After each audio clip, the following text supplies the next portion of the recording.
Hello everyone and welcome back to grow with professor ji. I hope you all are doing well. आज की जो हमारी video है that is about AIIMS Delhi PhD January 2025 session and it is one of the top most clinical programs in India. इस video में हम discuss करने वाले हैं what is the date of examination, क्या seats and departments and how does the fellowship look like. So before getting ahead into the video इस channel को subscribe कर दो, बेल आइकन प्रेस कर दो और इस वीडियो को लाइक कर दो ताकि आप कोई भी अपडेट हमारे चैनल से regarding PhD and government opportunities miss नहीं करो। So let's read the brochure together. आप जैसे ही एम्स की वेबसाइट ओपन करोगे उनके एग्जामिनेशन सेक्शन में you will find this brochure. I am going to put this link in the description box. उसके बाद हम यहाँ पे देख लेते हैं what is the timeline stated by AIIMS. तो जैसे कि आप यहाँ पे देख सकते हैं कि 23 जनवरी को ये जो ब्रोशर है वो रिलीज़ हो चुका है and the last date for online registration of the application is 6 February 2025। Now let's understand that हमें स्टेटस ऑफ रजिस्ट्रेशन कब तक पता चल जाएगा। That will be updated to us by 11 February, that is Tuesday.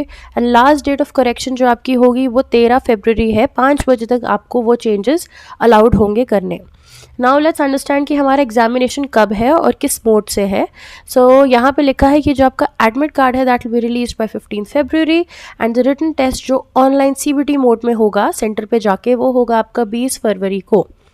Now let's understand कि क्या declaration of result रहेगा। It will be on 3 March जैसे यहाँ पे मैंशनड है and for the departmental assessment और the interview they have mention it will be on 12 March 2025। जो final result है, जो मेरिट लिस्ट आपकी आने वाली है for the PhD programme that will be on 19th March and the last date of joining of the programme would be 15th April 2025. Now let's understand what is the application fee.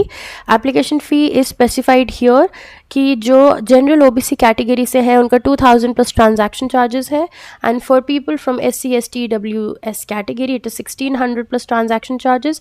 PWD candidates are exempted from any fee. यहाँ पे ये चीज़ आपको mention कर रखी है। Now let's understand कि हमारे यहाँ पे क्या डिपार्टमेंट्स हैं, क्या सीट्स हैं। सो बेसिकली ये ब्रोशर का कुछ जनरल फॉर्मेट होता है, ये वही है what is the aim and objective of AIIMS and their PhD programmes. You can read through that. अब यहाँ पे आते हैं एग्जामिनेशन पैटर्न के बारे में। सो यहाँ पे ये आपका CBT मोड का एग्जामिनेशन रहेगा एंड जो आपकी ड्यूरेशन ऑफ एग्जामिनेशन है that is 90 minutes stage 1 and 2। ये 90 मिनट्स का आपका ऑनलाइन एग्जामिनेशन रहेगा। You have to go to the centre और वहाँ पे आपका ये जो टेस्ट है वहाँ पे कंडक्ट होगा on the computers itself. Now जो सेंटर ऑफ एग्जामिनेशन है वो दिल्ली NCR ही है। That means you will have to travel to Delhi NCR to attempt this entrance examination. एक ही शिफ्ट में पेपर होता है, यहाँ पे 10 बजे शुरू होता है और 11:30 बजे तक ये एग्जामिनेशन 1.5 घंटे चलता है and the language of paper is English only. Now the type of examination is objective type. That means आपको यहाँ पे ऑप्शंस दिए जाएंगे, MCQ फॉर्मेट होता है and you have to select the best alternative out of them. Now the number of questions यहाँ पे stage 1 and 2 मिला के यहाँ पे 70 क्वेश्चन दैट इज 70 क्वेश्चंस आपसे पूछे जाएंगे और MCQ फॉर्मेट में होते हैं। नाउ लेट्स अंडरस्टैंड किस तरीके का हमारा क्वेश्चन पेपर रहेगा। एप्टीट्यूड रिलेटेड इंग्लिश जो आपका है वो 30 में रहेगा और जो आपके सब्जेक्ट रिलेटेड क्वेश्चंस हैं वो आपके 40 मार्क्स के रहेंगे। फॉर नॉन मेडिकल कैंडिडेट्स भी ये सिमिलर ही रहेगा। एप्टीट्यूड इंग्लिश एप्टीट्यूड बेसिकली है वो 30 मार्क्स का रहेगा एंड फॉर सब्जेक्ट आपका जो पर्टिकुलर सब्जेक्ट है वो 40 मार्क्स का रहेगा।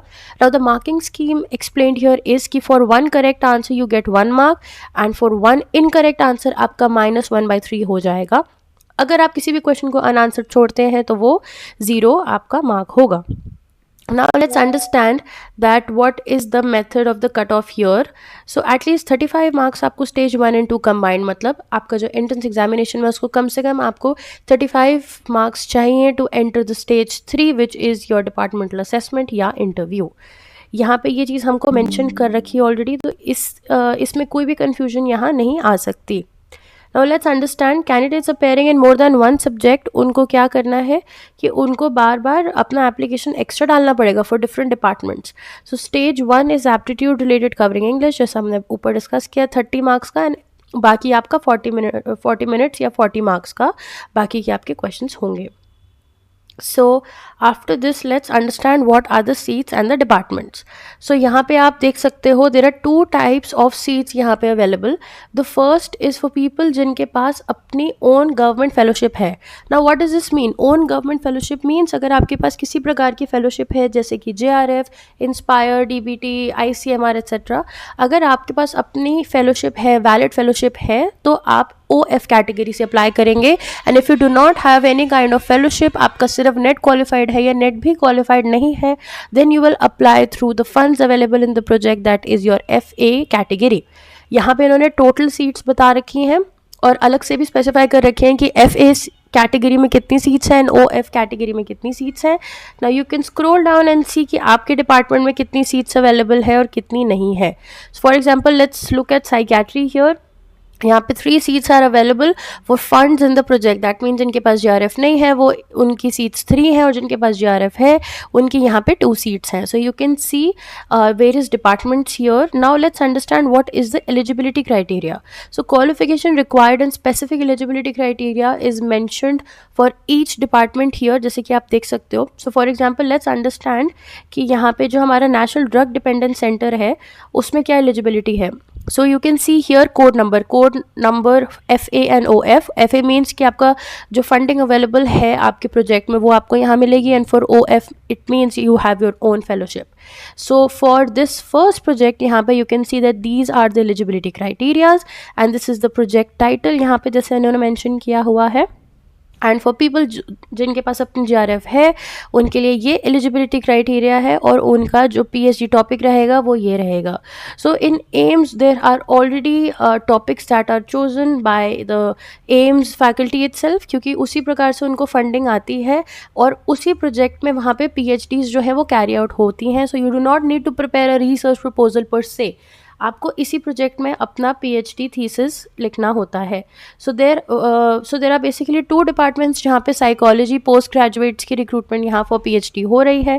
The first one is national drug dependence centre and the other one is the psychiatry department. I am going to show you कि साइकियाट्री डिपार्टमेंट की भी क्या एलिजिबिलिटी क्राइटेरिया है. सो ये आपने देखा अपना ड्रग डिपेंडेंस सेंटर का. Now let's look at the psychiatry department. For psychiatry department you have 5 seats available this time. And यहाँ पे for fellowship available it is 3 departments and own 3 seats basically, and for own fellowship it is 2 seats यहाँ पे.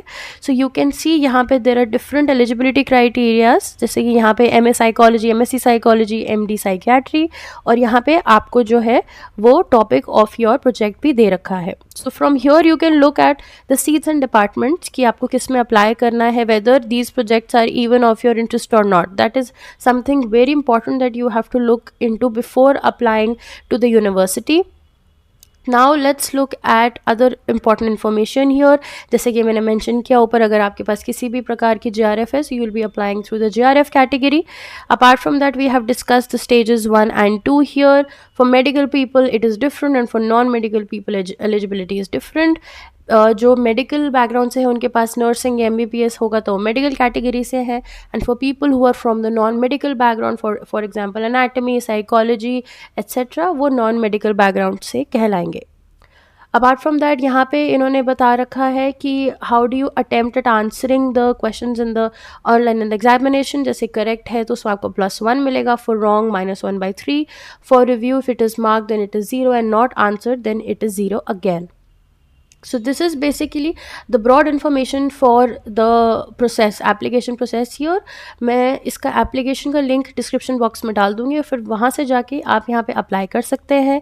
Do keep all of your 10th 12th mark sheets. आपके जितने भी BMA के degrees हैं, mark sheets हैं, उन सबको अपने साथ रेडी रखिएगा. A passport size photograph and a signature, इन सब का आपके पास PDF फॉर्म और JPEG जो है वो रेडी होना चाहिए before applying to the application here.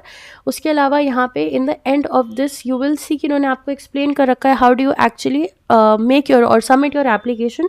So you can refer to this. अगर आपको कहीं डिफिकल्टी लगती है so you can refer to this और even comment below this video and we'll get back to you. Apart from that यहाँ पे इन्होंने last में कुछ सर्टिफिकेट्स ऐड किए for people from different categories. So if you are a person from any of those reserve categories, जैसे यहाँ पे इन्होंने आपको बता रखा है there is a proforma for other backward class certificates and for SC ST etcetera, then आपको ये अपने एप्लीकेशन में फिल करके अटैच करना होगा.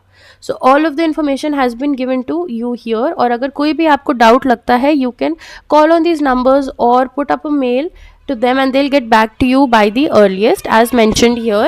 And this is the end of the video. I hope आपको हमारी वीडियो अच्छी लगी हो और हमारे साथ ऐसे ही जुड़े रहिए. Thanks for watching. Will see in the next video. Bye.